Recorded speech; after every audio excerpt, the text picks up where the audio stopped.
Thank you all very much. I'm really pleased that you're still here because the second day on a conference is often quite a quiet time and coupled with being a Friday. So very appreciative that you're here. I was going to also thank Vicky who presented... Can you speak up? Is it on? Does that work? Oh. I was also going to thank Vicky, but she unfortunately has left. It was Vicky who reviewed all of the abstracts for all of the presentations. So all of the papers today, their papers were submitted and Vicky reviewed the abstracts and made comments and suggestions. So I was going to thank Vicky, but unfortunately she had to leave. However, we are going to Facebook Live it. So I was wondering if you could all just give Vicky a round of applause to thank her for the effort in helping Romy organise this.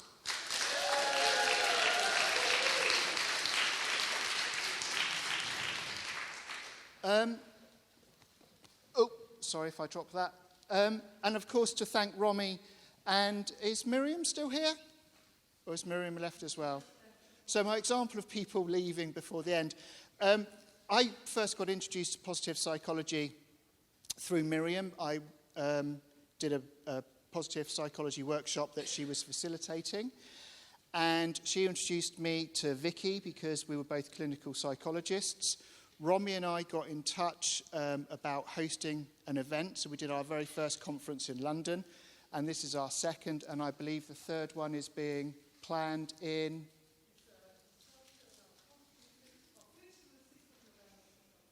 I was more interested in the location. Paris. So hopefully we'll all see you again in Paris as well. I did that very silly thing of deciding to change my presentation yesterday. Because there were so many good presentations and so many things that I wanted to talk about and so many ideas. One of the things I think about positive psychology, clinical psychology, counselling psychology, we're all very much in the same profession of trying to help people. What we actually do is very, very similar. I struggle, however, with manualised approaches and people having this idea that there's one approach. So I think we have two problems. There's no single modality that covers the plethora of human experience. And the second problem we have is people are complex wholes, not isolated parts. So my solution to that was to integrate several well-established psychological approaches, and I make no bones about this. I have stolen or stood on the shoulders of giants from the classic work of Rogers, Beck, Ellis. So I've taken the work from Ellis and Beck. What I'll do is I'll put my glasses down. No, that's fine. I'll put my glasses down. My glasses don't actually work either. That's the other thing. So I had my eyes tested, and my prescription is 2 focal lengths out. So even though I have glasses, they don't work. I can't actually see the screen, and you are a blur anyway. So I think it's a comfort holding glasses. So I'm quite happy to take from anything that works to help the people I work with get better. I also think we need a transdiagnostic approach, an approach that covers many different things. And this is the bit that I started. I was only going to add this slide in, and then I wasn't going to make any other changes. But you know, like when you do one thing, you think, oh, I'll just tweak that, and I'll just do... So everything changed last night. Part of my role is a specialist clinical psychologist on an eating disorder unit. And one of the things that we did in one of the workshops... And what I do is I take photographs and then I print them out as a handout so that the week after we can carry on. And we had a list of emotions. And what I did is I asked the people to read out this. Well, I had the list of emotions and I asked them what emotions they felt having an eating disorder. How many of you work with people? Most of you, yeah? How many people have come to you in your professional capacity and said, I have one problem, depression, anxiety, but I don't have a problem in my relationships, with my work? Or how many people come to you and say, do you know what, I'm a bit depressed, I'm a bit anxious, I have problems at work, problems at home, and I also have a gambling addiction, drug addiction, various other things. People don't have just one problem. Would you agree with that? If you look at manualized approaches, particularly, say, for CBT, you have the CBT approach for depression, for anxiety. But I've never met somebody who said to me, do you know what? I just have anxiety. Everyone I've worked with in 20 years has had anxiety or depression, substance misuse, OCD with something else. They have a range of problems. So, just thinking about the service users on the eating disorders unit, this is what they came up with. Let's try and point. So, empty, numb, isolated, lonely, lost, trapped, alienated, disappointed, vulnerable, exhausted, burdened, conflicted, disgusted, bullied, hopeless, useless, discouraged, miserable, desperate, afraid, relentless, distraught, powerless, overwhelmed, and defensive. That is the range of emotions they were feeling. And they managed their emotions by not eating, blocking them out, distracting, avoiding, drugs, alcohol, gambling, deliberate self-harm, sex, isolation, detaching, and exercising. So to come up with one approach that would only work with feeling distraught or feeling useless or feeling trapped clearly isn't going to work. That's supposed to be a pink elephant. So how many of you know the very famous or classic thing that most CBT practitioners do? Whatever you do, do not think of a pink elephant. Are you aware of that? So in this room, if you're not aware of it, I want no one in this room to think of a pink elephant. Do not think of a pink elephant, possibly surrounded by dancing penguins, roller skating, and a little tutu. Whatever you do, do not think of a pink elephant. What are you thinking of? Pink elephant. So what we did is we looked at what they try and do, a common approach. There's my pink elephant.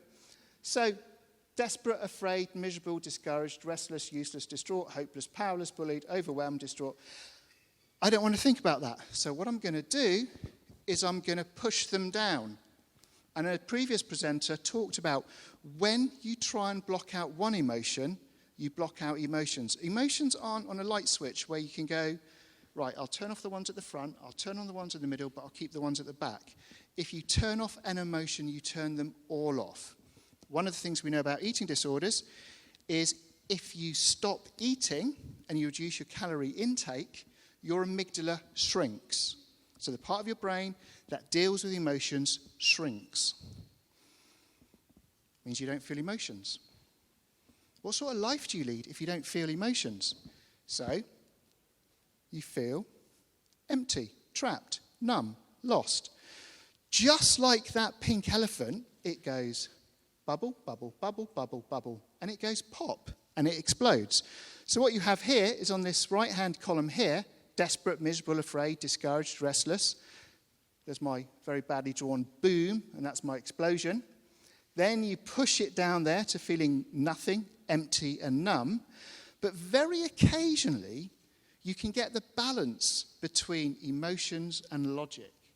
And that is the wise mind. So occasionally, people are in this, they feel alienated, disappointed, vulnerable, exhausted, burdened, and conflicted. It's a very hard place to be. So, what we try and do is we try and work with people to get a collaborative fit. So, I often work with people who are what they call severe and enduring presentations. So, people who have very complex presentations requiring inpatient or very intensive support. Often,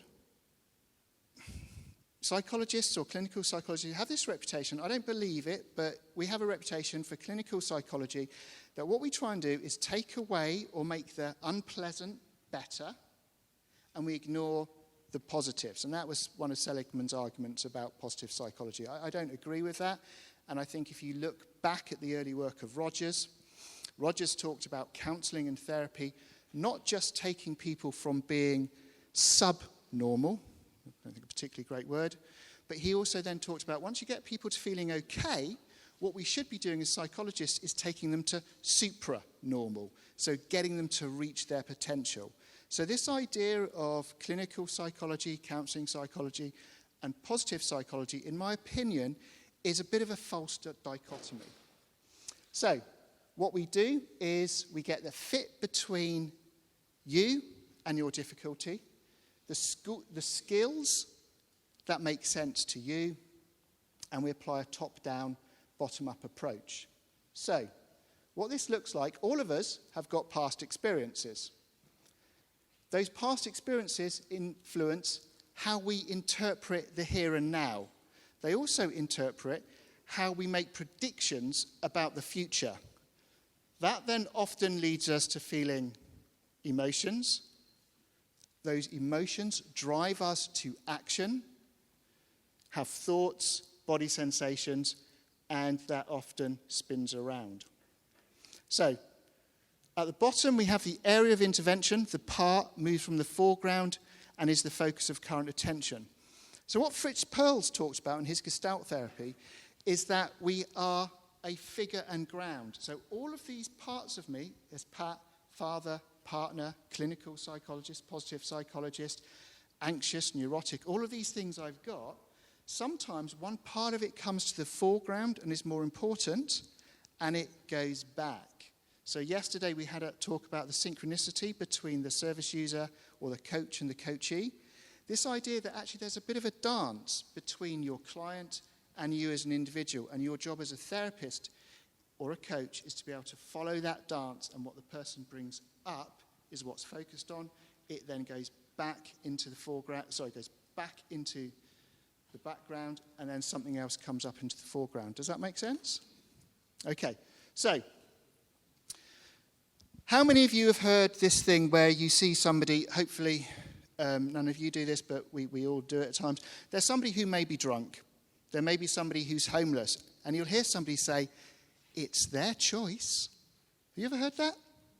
Okay, so it's a very easy way of dismissing people. How many of you can remember being back at school? Okay, did anyone in your class say, do you know what I want to be when I grow up? I want to have depression. I want to have anxiety. I want to have an eating disorder.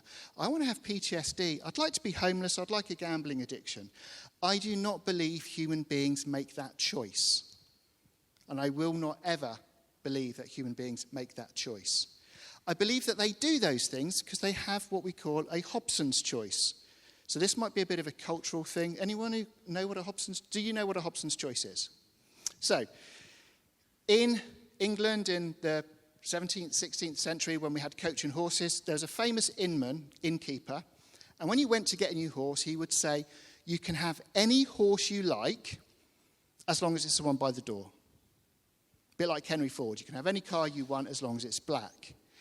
People do not have a choice. So part of my job as a psychologist is to empower people to have a choice so they can choose. Any of you heard of Viktor Frankl? Most people have heard of Viktor Frankl, so quite happy to steal from him as well.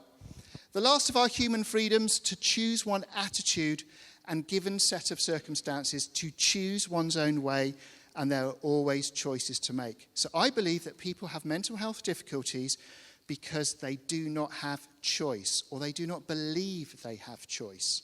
My job is to help empower them to give them choice. How many of you work with people? Quite a few of you. I have a kind of a gut feeling that most of the people I work with know what they need to do. What they don't know how to do is how to do it. Make sense? Would you agree with that?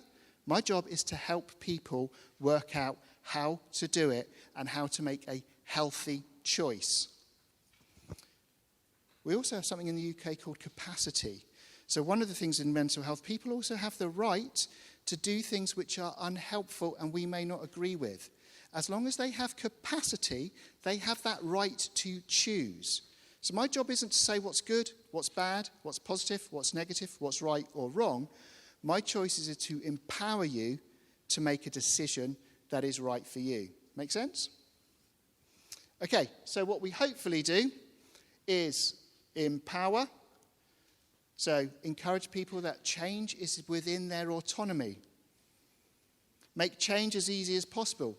Facilitate change, and of course provide the skills to enable change to happen.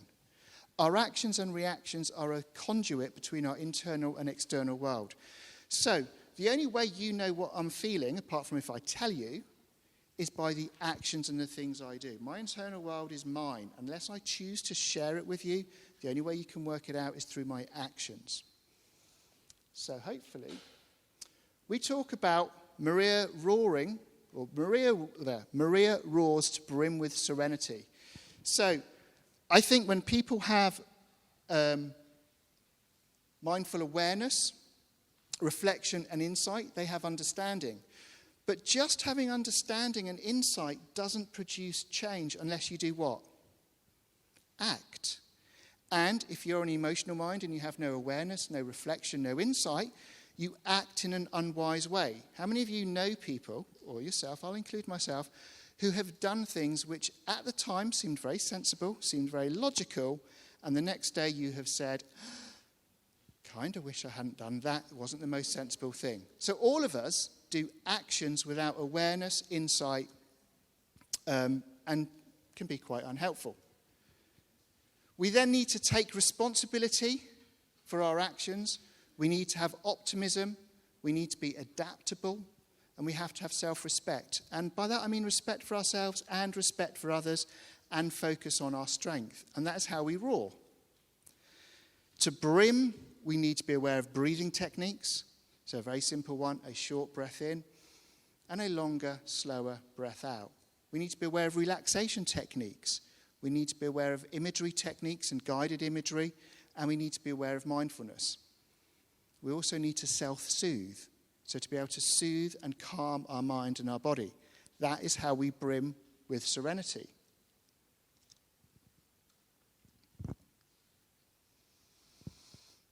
We need acceptance. Sometimes I can be the most skilled person in the world, and I need to accept I will not always get my way. The world can be unfair. The world can be cruel. The world can be unkind. And sometimes I need to accept that. I also never need to give up on myself. And sometimes distracting. Sometimes who here have a duvet day? Do you know what a duvet day is? Duvet day is when you decide, you know what, I'm not unwell, I'm not happy, I just want to spend the day under a duvet watching crappy films and eating chocolate. That's a duvet day. But we all have those days. Sometimes the world is a bit too much and we just want to push it away for a while, and that's okay. We need to invest in yourself. What do you reckon the biggest return on investment you'll ever get will be? The investment you make in yourself. Sorry? Going to the gym. As long as you're investing in yourself, that's going to be the biggest investment you get. If you don't invest in yourself, and if you don't believe in yourself, why should other people? So invest in yourself. You are worth it. Find meaning. Follow passions. So one of the things we've talked about is following passions. Have you ever heard of follow your bliss and follow your blisters?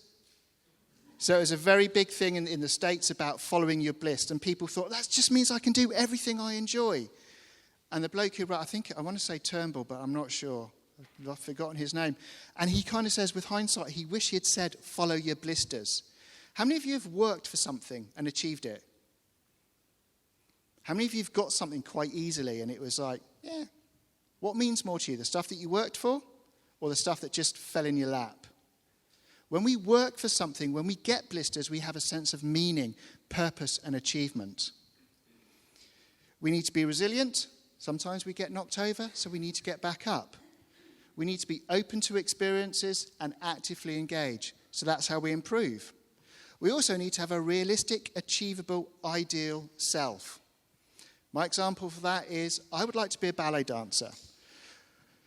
What do you reckon the possibility of a 50-year-old male who hasn't done any exercise possibly in about 20 years, ashamed to admit it, have put on 2 stone in the last couple of months, even more ashamed to admit that.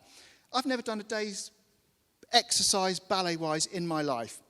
Is it realistic for me to be a ballet dancer at this stage in my life? Thank you for being so optimistic. It's not really realistic, achievable, or ideal. So if I place my best ideal self on something which isn't possible, that doesn't mean I can't do it. That means I do it as a hobby, as I do it as a pleasure. But to give up everything and try to do it as a profession is not going to be helpful. The other thing we do is we march to the beat of our own drums. We regulate our body sensations. We are in tune to our emotions. We are aware of our actions, we're aware of our thoughts, and we're aware of our social connections. Stolen from business, smarter goals, I added in evaluated and reflected upon. Life, make sure you do things that you love, the things that interest you. Remember to be fair, kind, and compassionate to yourself and others. Let it go. And include the things that you enjoy. I stole the growth, I think that's Whitmore, and I added tactics and habits. So, I often say to clients, hopefully rather tongue-in-cheek, that I'm a very good therapist, and I'm really good at what I do. But I'm really rubbish if you're dead. So my priority is always going to be keeping somebody safe and alive. Once they're safe and alive, we're going to look to stabilisation. And once we get to stabilisation, we're going to go to growth. But as soon as somebody drops back into that area there of safety and risk, that's what we're going to focus on. So, lots of handouts. So this is my favourite one at the moment. Are you aware of the Holt vulnerabilities? So, used a lot in alcohol and drug work. When you are hungry, angry, lonely, or tired, you're more vulnerable to your emotions. Touch paper. So let's imagine I'm hungry and I'm tired. That causes the touch paper to get lit, the gunpowder explodes, and I have a choice. Emotional over-control, wise mind response, or emotional mind out of control. So it's about empowering people to be aware they have a choice. I can block my emotions out and feel numb. I can be overwhelmed by emotions, or I can get in control of my emotions and I can be aware of my responses and I can respond instead of react. What it looks like when you do this with people is stuff, baggage. So low mood, diet, drugs, alcohol, PTSD, loss of hope, meltdown, going down to their thoughts. You can see there, vomiting was a way of controlling their behavior. So then what we do is we tidy them up. So that previous one there was tidied up. So that was tidied up to that. Now somebody can make sense of it. And once you can make sense of it and you can predict it, you can control it. When you can control it, you have choice. Oh. That's it.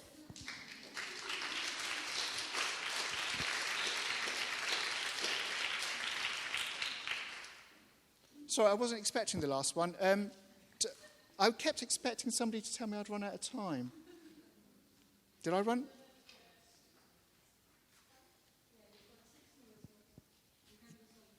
Really?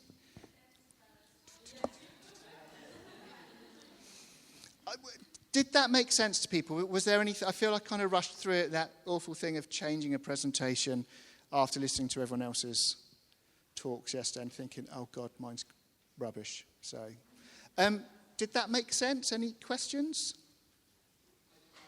Just at the end there, when you're talking about taking people's notes and then translating that into something that they can understand, I found that really powerful way of empowering people to take a choice. I don't know if there's more you can tell us about the process. Yeah. So, if I go backwards, so when I do my notes, I will sit next to you, the 10 to 3 type position, and I will draw that out, and often the service user will take my pen and they will add things and they will draw things. What happened is, so there was a practical reason for this. So in about 2003, the NHS changed their policy. All patients of the NHS had access to their notes, and we had to write to patients. Great shock. We had to involve patients in their care. So what clinicians used to do is write a letter to professionals that the service user could ask for and be charged for the privilege, and then write a separate letter to the service user. And this is where I really don't know if I'm quite lazy or I'm just a bit smart. I thought, I'm not going to write 2 letters. I'm going to write 1 letter to the service user, and the professionals can have that.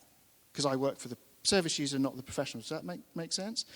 I justified that by, in CAT therapy, cognitive analytical therapy. Anyone a CAT therapist here? Aware of CAT therapy? So CAT therapy writes a letter to the client. And it's very, very powerful. So I knew there was an evidence-based. What amazed me is the medics and the psychiatrists loved it. But most importantly, the people said, I can hear your voice in writing this. And they keep it with them. And what they see is they see something in black and white. But when we go back to this one here, oopsie. When we go back to this one here, the bottom of it is, here's a list of skills. Here's a list of skills. Here's a list of skills. What we also do is we say for emotions, there is only 3 things I can do with an emotion. I can identify it, express it, or tolerate it. That's what I need to teach you, how to identify an emotion, how to express it, how to tolerate it. I can teach you those skills because they're skills. I teach people, have you ever, a service user said this to me once. A member of staff had said to them, you just need to sit with your emotion. Anyone heard that, sit with your emotion? And they said, how the fuck do I sit with an emotion? And I was like going, do you know, that's a really good question. So I created a handout on how to, I've actually got it with me because I came straight from work, so it's with me if anyone wants to see it. It's on LinkedIn as well, how to sit with emotion, and I divided it in between pleasant and unpleasant. So with regards to your question, it is incredibly, incredibly powerful. It gives them a reminder. Also, the other thing that service users, in psychology, we have this thing about limited reparenting. So a big part of therapy is about limited reparenting. So that's me taking the role of a caring, compassionate parent. I'm interested in you. I want to know how you're doing.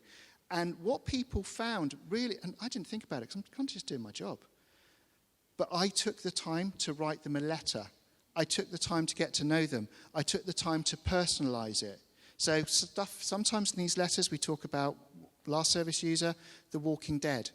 So there's a little bit in there about The Walking Dead and zombies. And I do worry about how other professionals are going to read that. But what the service user goes is, Pat listened to me. Pat understood. And do you know what? He cared enough to remember. He cared enough to write it down.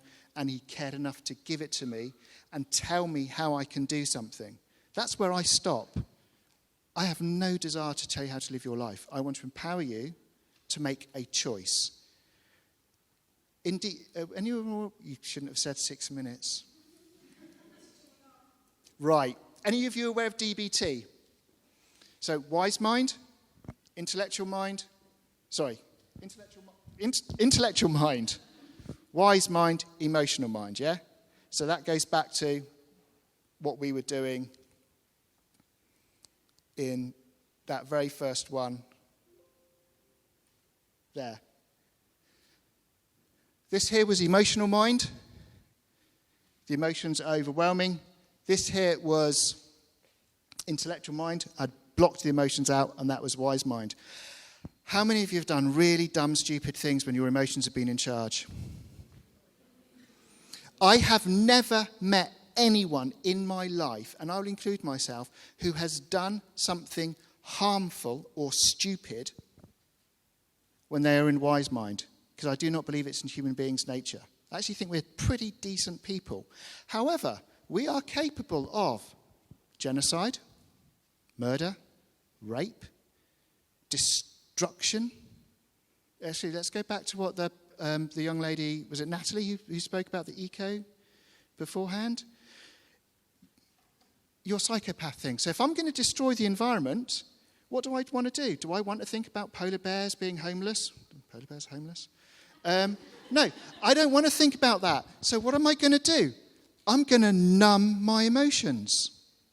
If, however, I don't like you because you're a different ethnicity and you're going to steal from me and my emotions get in charge of me, that's when people commit genocide. It's about our emotions.